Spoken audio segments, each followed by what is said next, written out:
दोस्तों 21 फरवरी 2024 को तुर्की ने अपने कान फाइटर जेट की पहली उड़ान को कराया था और अब से कुछ ही दिनों पहले तुर्की ने अपने कान फाइटर जेट की दूसरी उड़ान को भी करा लिया है। लेकिन आज तुर्की एरोस्पेस के सीईओ की तरफ से एक ऐसी स्टेटमेंट दी गई है जिसकी वजह से इस समय तुर्की पूरी दुनिया के सामने मजाक बन चुका है। दरअसल हाल ही में ही तुर्की एरोस्पेस के सीईओ की तरफ से बताया गया है कि जो हमारा कान फाइटर जेट है वो अमेरिका के F-35 और F-22 रैप्टर फाइटर जेट से भी ज्यादा बेहतर होने वाला है। हालांकि जब दो स्टेल्थ फाइटर जेट का आपस में कंपैरिजन किया जाता है उस समय बहुत सी टेक्निकल स्पेसिफिकेशन को देखा जाता है, लेकिन तुर्की एरोस्पेस के सीईओ की तरफ से जो ये बोला जा रहा है कि हमारा Kaan fighter jet F-22 Raptor और F-35 फाइटर जेट से ज्यादा बेहतर रहने वाला है, इसके पीछे जो इनकी तरफ से कारण दिया गया है वो कारण यह है कि इनका मानना है कि हमारा कान फाइटर जेट अपने साथ में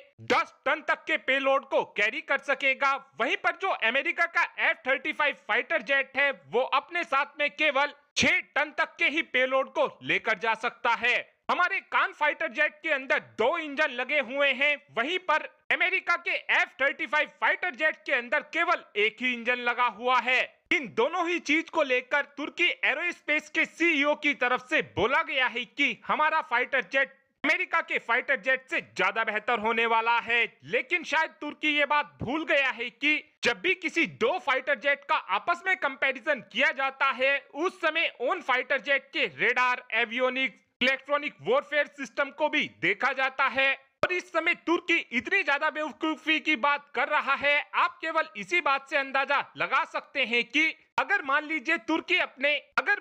तुर्की का कान फाइटर जेट अपने साथ में 10 टन तक के पेलोड को लेकर जा सकता है, वहीं पर अगर दुश्मन देश के रेडार या फिर डिफेंस सिस्टम कान फाइटर जेट को डिटेक्ट कर लेते हैं तो वो काफी आसानी से कान फाइटर जेट को मारकर गिरा सकते हैं। इस समय तुर्की अपने कान फाइटर जेट के लैंडिंग गियर को भी प्रॉपर्ली नहीं एडजस्ट कर पाया है और एक 5th जनरेशन के फाइटर जेट का कंपैरिजन करने से पहले फाइटर जेट के रेडार क्रॉस सेक्शन को भी देखा जाता है, फाइटर जेट की स्पीड को देखा जाता है, फाइटर जेट के हीट सिग्नेचर को देखा जाता है, फाइटर जेट की कॉम्बैट रेंज को देखा जाता है और अभी तक तुर्की अपने कान फाइटर जेट की कुछ भी स्पेसिफिकेशन को रिवील नहीं कर पाया है। तो ऐसे में तुर्की का ये बोलना कि हमारा Kaan fighter jet F-35 fighter jet से ज्यादा बेहतर होने वाला है तो ये एक बेसलेस दावा है। जब तक कान फाइटर जेट की फुल स्पेसिफिकेशन दुनिया के सामने नहीं आ जाती है, जब तक ये कह पाना बहुत ही ज्यादा मुश्किल होगा कि Kaan fighter jet F-35 fighter jet से ज्यादा बेहतर रहने वाला है।